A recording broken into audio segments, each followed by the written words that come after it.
So what are the top supplements do I take for TRT, and should you take the same supplements?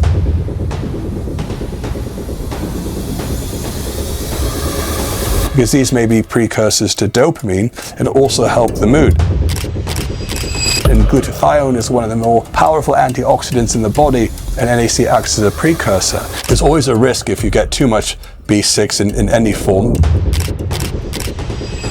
And for others who can't get to sleep, there are supplements like Apigenin, which may cause a more calming effect.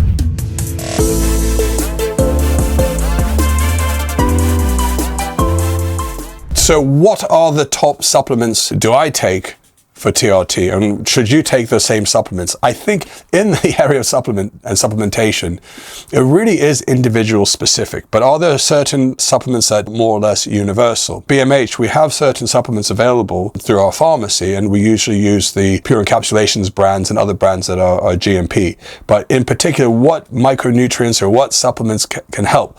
And we've got to almost break it down into various different types of supplements. I mean, there are your vitamins and minerals that you may be replacing because you're not getting enough in your diet. And many of us will use them as an insurance policy. There are many articles and stories are written on you're just pissing away these vitamins and supplements or these vitamins and minerals because your body should get enough through food. There are other arguments that say, well, the nutrients in the soils are depleted, and so we can't depend on just getting enough from our food of these minerals and vitamins. So what really is the answer? What should you do? And what should you take, or should you not take anything? Now, obviously, one point of view is the easy life, the simple life, don't worry about it and just crack on, and whatever happens, happens, and that's it. For others who are in the world of optimization and try to maximize the most out of your health, if you have a deficiency, then yes, the deficiency can be reversed by having supplements. For instance, if you're deficient in vitamin D3 and you're not getting enough sunlight, and you may supplement with additional vitamin D3, K2, and magnesium, because those have to work in combination. So one of the supplements that I use every day is vitamin D3, K2, and magnesium.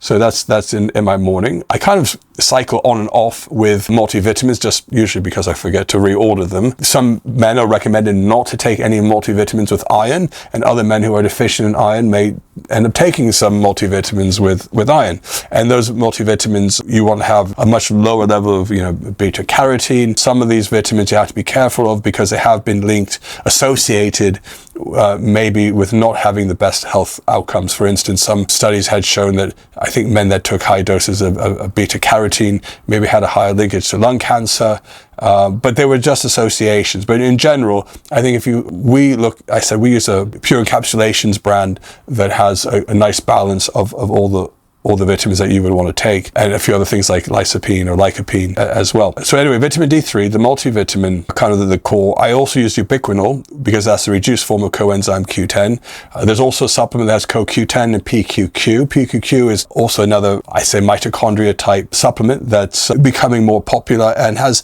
more evidence around it for a subtle bit of energy, improving your ATP and mitochondria. So I would say those are kind of the core. Other people will focus on more of the cognitive supplements, things like L-tyrosine. Some will trial acetyl-L-carnitine. These can be also good for brain health. And some go as far as supplements if they're low in uridine or CDP-choline, because these may be precursors to dopamine and also help the mood. Other supplements that also may help dopamine, which is why they're offered for patients who may have slightly higher prolactin levels, would be P5P. But you should be careful with P5P because this is actually a B6 vitamin that's in this reduced form, basically this form that your body would have that's bioavailable.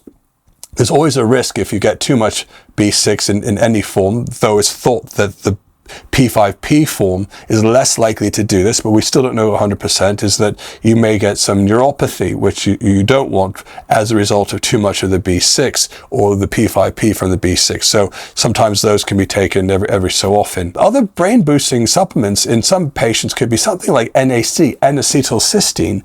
This is an interesting one because N-acetylcysteine in some men can actually mildly improve mood, potentially increase libido. It might be having some something to do with the dopamine level. I know personally it's been quite a good one for me. However, when I have taken it, for me personally, you may experience some people will get palpitations from the NAC and some people don't. Other men may see an increase in their hemoglobin from NAC. But NAC has been used widely. In some countries it's considered a medication, a drug, and is used in areas where people are having issues with loss of mucus or issues with their lungs. So NAC is an interesting one. It also is important for boosting glutathione, is the NAC. So there's a connection between that, and glutathione is one of the more powerful antioxidants in the body, and NAC acts as a precursor. And then you can get into the supplements that have to do with, again, more the mitochondria and the NAD and the sirtuin pathway.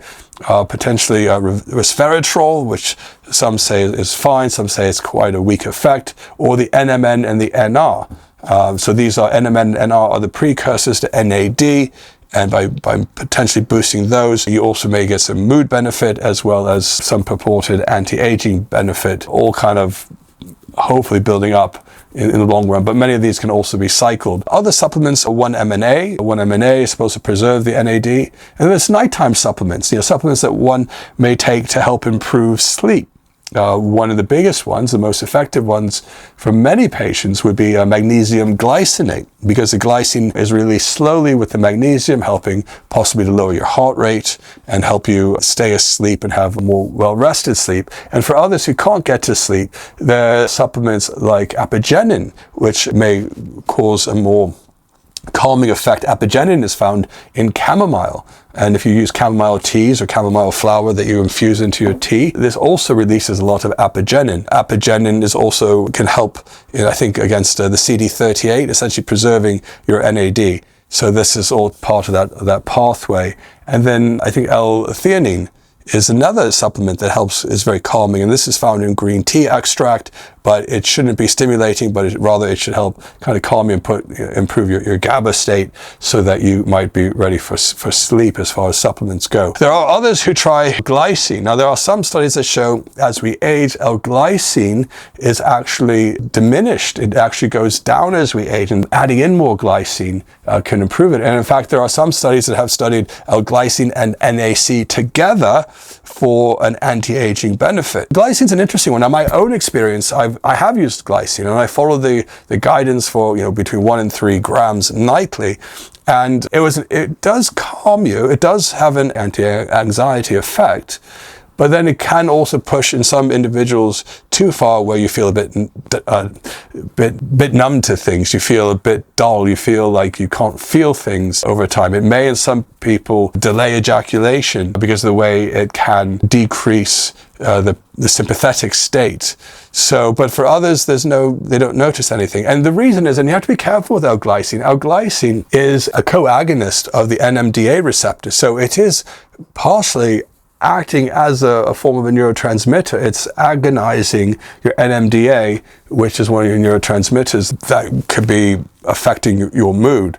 So you may need to slowly dial down the dose and taper if you use L-glycine over a longer period of time, or you might be able to stop and have no issues whatsoever. So it's very individually focused for L-glycine. And again, there are some studies that show it depletes as you get older, and topping it up may help in some cases, and some signals from some of these studies show that it may have an anti-aging effect. So anyway, those are the top supplements that I can think of that can help. My big ones, like I said, vitamin D3, magnesium glycinate, and some K2, sometimes a multivitamin, sometimes we'll do a PQQ, definitely Ubiquinol, and make sure you get enough of the B complex vitamins. I'm also on metformin, so having enough B12 is really important to help offset any decrease in B12. We also have specific vitamins. So if you are in the UK or Europe, we do have some blood tests that we can do that looks at not just your B12 level, everyone's doing active B12, but we can go further, look at homocysteine, and we can look at MMA, which is a measure of how B12 is being absorbed in your cells. It requires a urine test done over 24 hours, as well as a serum test, blood tests for these particular biomarkers. So we can organize a kit for you if you contact us. Comment below on the supplement that you find the most important, or if you take it at all. We want to hear from you. And if you have any questions about other supplements, you feel free to contact us at Balance by Hormones. You know, we spend a lot of time trying to put together information that will benefit you. And the best way for other people to find it is for you to subscribe. It doesn't cost anything, just a quick click. I mean, sometimes it's difficult if you're depending how you watch YouTube. If you're watching it on your sofa, you're flipping it through one of the apps on, you know, from your telly, usually with the remote, you should be able to hit subscribe. Obviously, it's a little bit easier if you're on your computer or your phone. Either way, just a quick click, and that really will help us get more noticed on YouTube. So thanks for subscribing in advance.